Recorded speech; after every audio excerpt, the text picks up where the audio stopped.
G7 की बैठक में भाग लेने के लिए प्रधानमंत्री नरेंद्र मोदी आज फ्रांस के एवियन शहर पहुंचे। यहां उन्होंने अमेरिका के राष्ट्रपति डोनाल्ड ट्रंप से मुलाकात की। दोनों नेताओं में कुछ देर तक बातचीत हुई। दोनों नेताओं के बीच कल भी मुलाकात हो सकती है। इस दौरान कई मुद्दों पर चर्चा होने की उम्मीद जताई जा रही है।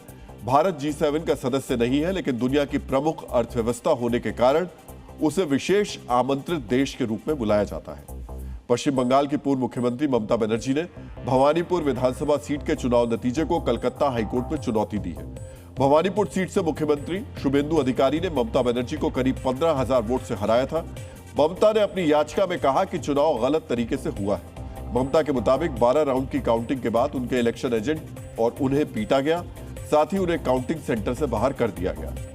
AIMIM अध्यक्ष असदुद्दीन ओवैसी ने यूपी चुनाव से पहले बीजेपी विरोधी गठबंधन के साथ जुड़ने के संकेत दिए हैं। ओवैसी ने कहा कि यूपी में बीजेपी को सत्ता में वापस लाने से रोकने के लिए वो दूसरी विपक्षी पार्टियों के साथ आने के लिए तैयार है।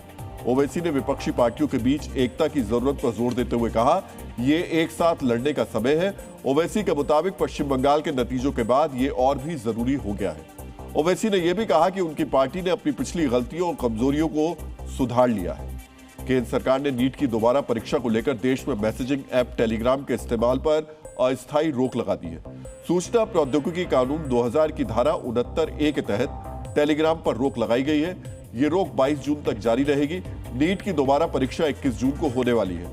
नेशनल टेस्टिंग एजेंसी के मुताबिक कुछ लोग टेलीग्राम का इस्तेमाल परीक्षा में पेपर लीक होने के फर्जी सबूत बनाने के लिए करते रहे हैं। ऐसे मामलों को रोकने और परीक्षा की निष्पक्षता बनाए रखने के लिए यह कदम उठाया गया है।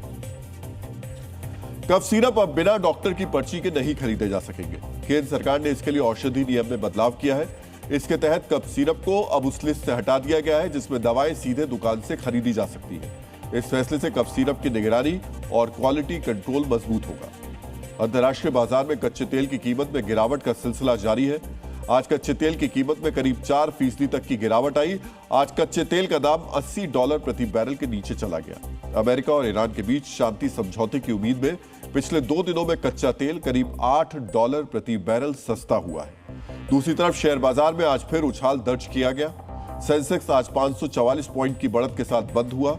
पिछले 3 कारोबारी दिनों में सेंसेक्स में करीब 3000 पॉइंट का उछाल आया है।